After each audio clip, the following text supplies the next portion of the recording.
नाज़रीन, एक अरसा पहले मैंने 2050 के फिल्म स्टूडियो या फिर प्रोडक्शन हाउस का नक्शा खींचा था। एक ऐसा प्रोडक्शन हाउस जिसमें किसी भी किस्म की हलड़बाजी, डायरेक्टर, एक्शन कट, कोई भी ऐसा शोर नहीं था। बस एक शख्स दिमाग पर सेंसर चढ़ाए बेड पर लेटा हुआ था और उसकी सोचों में चलती कहानी स्क्रीन पर ना सिर्फ नजर आ रही थी बल्कि सिस्टम उसको रिकॉर्ड भी कर रहा था। फ्यूचर में प्रोडक्शन हाउस आपसे आपकी अदाकारी की स्किल डिमांड नहीं करेगा, बल्कि आप सोचते कितना क्लियर हैं, आपका ब्रेन कितना पुरतखय्युल है, इसी बात पर आपकी सिलेक्शन हुआ करेगी। अब नाज़रीन, जब मैंने ये वीडियो रिकॉर्ड की थी, आम आदमी के साथ साथ मेरे अपने दोस्तों ने भी मेरा खासा मजाक बनाया था, लेकिन मैं उस वक्त बिल्कुल मुतमईन था क्योंकि मेरी वीडियोस दीगर यूट्यूबर्स की तरह खाना पूरी या लूट मार पॉलिसी से बिल्कुल हटकर जाती शौक़े मुताला पर मबनी होती हैं। खैर नाज़रीन, आप जरा ये तस्वीर देखिए कि एक खलाबाज चांद पर घोड़ा लिए मौजूद है। ऐसी बेशुमार तस्वीरें हम आगे देखने वाले हैं। अब क्या जो मैंने 2 साल पहले कहा था वो सच होने जा रहा? आज हम मीडिया या फिल्म इंडस्ट्री के अगले 50 साल का खाका पेश करेंगे। और जो मैंने 3 साल पहले बात की थी 2050 के फिल्म स्टूडियो की, उसमें से कितनी चीजें किस हद तक सच हो चुकी हैं, ये हम आज डिस्कस करेंगे। मैं हूं आपका होस्ट, आपका दोस्त इमरान अदीब, और आप देख रहे हैं अपना favourite YouTube channel expose world. नाज़रीन, माजी से हाल तक इंसानों की तमाम तर डेवलपमेंट के पीछे एक ही फार्मूला रहा है कि इंसान मालूमात की बुनियाद पर तखय्युल बुनता है और यूं 2 पहियों से स्पेस गाड़ियों तक एक नाकाबिले यकीन मंजरनामा सामने आता है। लेकिन जरा सोचिए कि हमसे लाखों गुना ज्यादा इंफॉर्मेशन गूगल के पास है। अगर वो अपनी आर्टिफिशियल इंटेलिजेंस इमेजिनेशन का इस्तेमाल करना शुरू कर दे तो आने वाला वक्त आज से कितना मुख्तलिफ होगा। अब देखिए, फ्यूचर टाइम को 2 चीजें पूरी तरह बदल देंगी। पहला है डीप फेक और दूसरा है गूगल इमेजिन। अब डीप फेक के बारे में तो आप कदरे जानते हैं, हम पहले गूगल इमेजिन पर मेरे ख्याल से बात करें तो ज्यादा बेहतर है। अब मैंने नाज़रीन पीछे अर्ज की थी कि इन फ्यूचर फिल्म प्रोडक्शन के लिए इंसानों के ख्यालात को रिकॉर्ड किया जाएगा। अभी ये मुमकिन नहीं हुआ, लेकिन ये मुमकिन हो गया है कि आप इस वक्त जो कुछ भी सोच रहे उसकी एक तहरीर लिखिए, उसे गूगल इमेजिन के हवाले कीजिए। गूगल अपने पास से करोड़ों तस्वीरों के डेटा की बुनियाद पर एक तखय्युल बुनेगा और आपकी तहरीर को एक फिल्म की शक्ल देगा।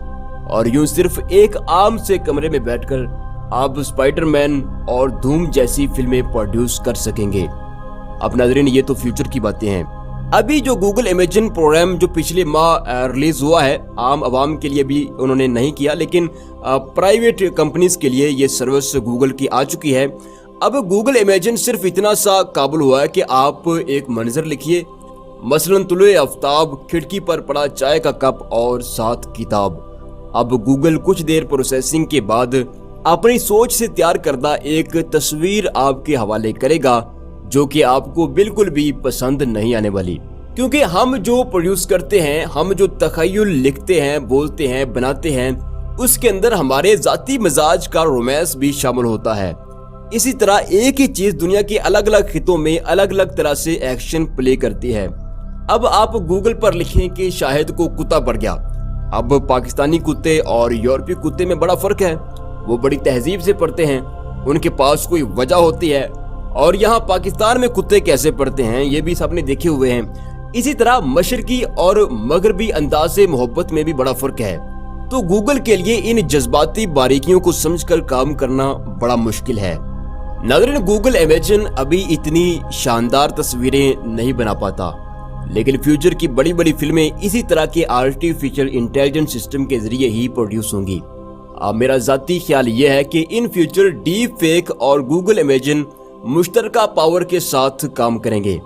डीप फेक कैरेक्टर्स को प्रोड्यूस करेगा और गूगल इमेजिन इन कैरेक्टर्स को कहानी के मुताबिक अपने तखय्युल के जरिए फिल्माएगा।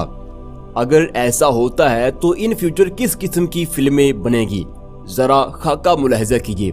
अदनान एक एक्सट्रीम मूड टिकटॉकर है, सारा दिन शाहरुख के डायलॉग्स पर लिपसिंग करके अपने कीड़े की तस्कीन करता है, لیکن ان فیوچر اس نے ڈیپ فیک اور گوگل امیجن کا استعمال کر کے خود کی ایک ایکشن تھرل سے بھرپور فلم ریلیز کر دی اور یوں ایک فل ویلر لڑکا جو ہے وہ گھر بیٹھے بیٹھے سپر سٹار بن گیا۔